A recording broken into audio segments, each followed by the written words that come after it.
Yogi Adityanath action mode में बहुत दिनों से आप लोग कह रहे थे कि बाबा का एक्शन दिख नहीं रहा है, फिर एक्शन हुआ तो सवाल उठा। आपकी बात तो तेवर है कि ना सिर्फ माफिया निपटेंगे बल्कि संरक्षण देने वाले भी जाएंगे।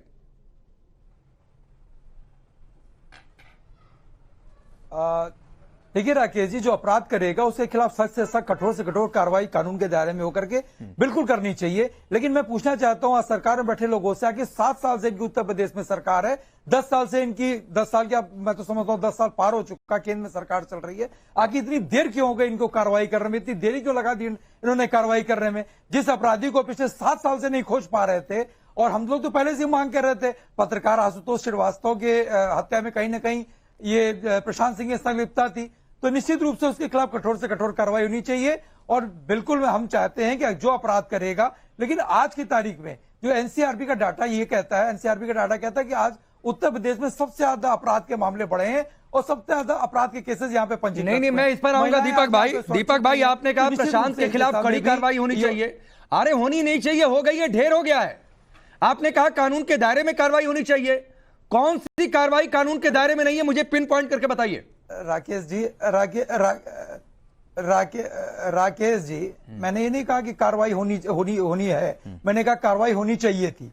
लेकिन 7 साल से कार्रवाई क्यों नहीं? 7 साल से कैसे फरार घूम रहा था, जबकि उत्तर प्रदेश में भारतीय जनता पार्टी की सरकार है। 7 साल में जो कार्रवाई हुई, आप तो सवाल उस पर भी उठाते रहे दीपक भाई। और जितने एनकाउंटर यूपी में हुए, आप कह दीजिए कि इससे पहले आपने एनकाउंटर पर सवाल नहीं उठाए हैं।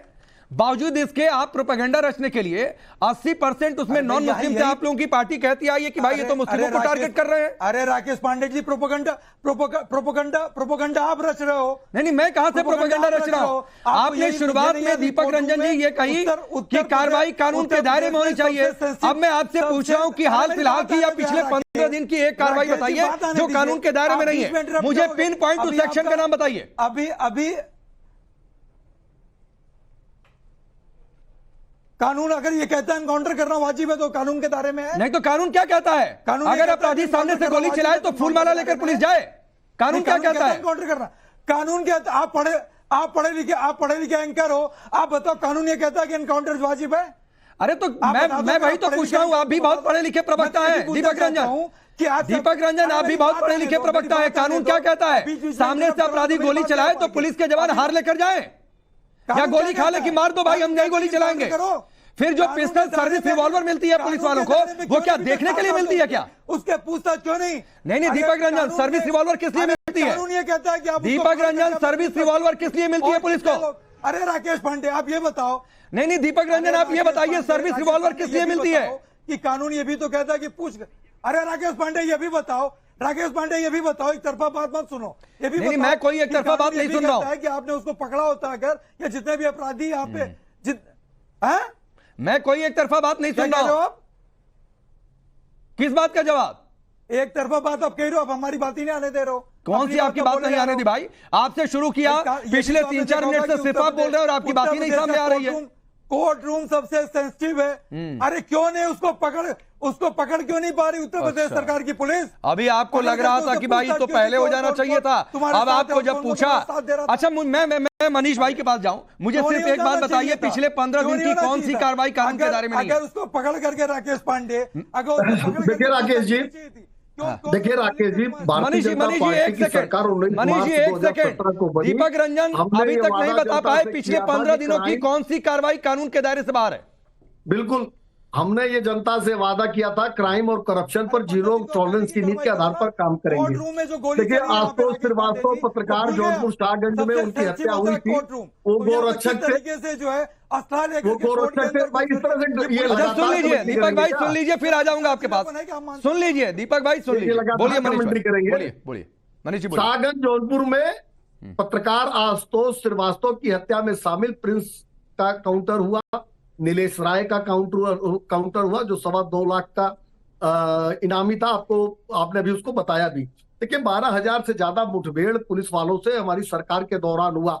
दरअसल दीपक रंजन जी को हमको लगता फ्लैशबैक में चले गए हैं। जब अतीक अहमद थाने में ताले डाल दिया करता था, गाजीपुर जेल में जब मुख्तार बंद था, तो तब डीएम और कलेक्टर बैडमिंटन खेलने जाया करते थे। ये पब्लिक डोमेन में ये सब बातें हैं। तो ये एक वो सरकार थी समाजवादी पार्टी की जो माफियाओं के सामने घुटने नहीं टेकती थी, बल्कि माफिया और अपराधी ही सरकार चलाया करते थे। आज अपराधियों के ऊपर कठोर कार्रवाई सुनिश्चित की जा रही है। जो गंभीर, जो बड़े अपराधी थे, जो माफिया थे, आज उनकी कमर तोड़ी गई है। जो संगठित अपराध किया करते थे और तमाम छोटे बड़े अपराधों में ये अकबर नगर भूमाफिया और सरकार के मिली जुली खेल का एक बड़ा स्वरूप है जो अकबर नगर में हुआ। जिस तरीके से भूमाफियाओं के साथ साठगांठ करके पूरा एक नगर बसा दिया गया था, कुकरेल नदी पर कब्जा कर दिया गया था। दीपक रंजन पूछ रहे हैं कि पिछले 7 सालों में ये सब क्यों नहीं दिखा था? अरे ये जो मैंने 12,000 मुठभेड़ बताई है, पिछले 15 दिन की थोड़ी है। 12,000 मुठभेड़, इसीलिए मैंने 19 मार्च 2017 से शुरू किया।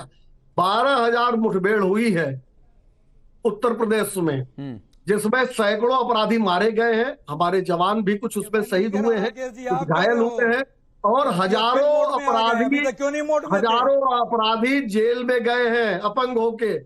तो ये जीरो टॉलरेंस की नीति के आधार पर अपराधियों के खिलाफ हम कार्रवाई कर रहे हैं। केवल ये 15 दिन की कार्रवाई का लेखा जोखा मैंने नहीं बताया, क्योंकि हमने जनता से वादा किया था कि हम अपराध पर कड़ी कार्रवाई करेंगे।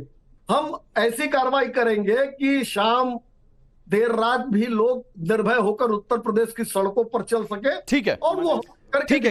के शर्मा आ रहा हूं। पहले शादाब, इससे पहले भी इस पर डिबेट हुई है। आप कह रहे थे खास धर्म के लोगों को टारगेट करती है। इस बार तो जो एनकाउंटर हुआ गनीमत है, उसमें कोई मुस्लिम नहीं था, वरना आप फिर वही राग लेकर बैठ जाते। नहीं, देखिए, मैंने हमेशा एक बात कही है कि जब सरकार को किसी चीज का लाभ लेना होता है या जब कोई दबाव आता है तो सरकार कानून का दुरुपयोग करते हुए एनकाउंटर करती है। अभी बात हो रही थी कि माफिया खत्म हो गए, मेरठ है, नोएडा है। मैं आपको वेस्टर्न यूपी के 50 एग्जाम्पल दे दूंगा जहां पुलिस भूमाफियाओं के साथ मिलकर अवैध कब्जे में शामिल है और कहीं ना कहीं सरकार इसीलिए वो कर पा रहे हैं। दूसरी बात जारी कर दीजिए, आप न्यायपालिका है, भारत पर जो अपराधी आपको लगते हैं बाहर चल रहे हैं। Sir allow me to complete. आप एक अच्छे सामाजिक राजनीतिक कार्यकर्ता के रूप में आप जनता के सामने उनकी लिस्ट जारी कर दीजिए। मैं जानता हूं अपनी नाकामी छिपाने के लिए आप बोलेंगे, आप अपनी नाकामी छिपा रहे हैं, मैं जानता हूं, लेकिन आप अपनी हार का ठीकरा बोलने के लिए कर रहे हैं क्या? अभी आप उत्तर प्रदेश की जनता ने आपको कितना नकारा है, आप भूल गए। आप भूल गए कि जो 64 सीट पे हुआ करते थे वो 33 पे आ गए। अभी अगर यही हरकत करेंगे 0 पे आ जाएंगे, आप 0 पे आ जाएंगे। ऐसे करेंगे, जनता की बात को सुनिए।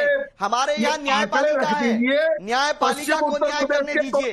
न्यायपालिका न्याय करेगी, नहीं करेगा। एक मिनट, शादाब की बात पूरी हो जाए, के शर्मा आ जाऊंगा। शादाब मनीष जी यही कह रहे हैं, शादाब मनीष भाई यही कह रहे हैं कि आपके पास जो माफियाओं की लिस्टें दे दीजिए, उस पर भी एक्शन हो जाएगा। अगर नहीं हो रहा तो दे दीजिए, क्या दिक्कत है?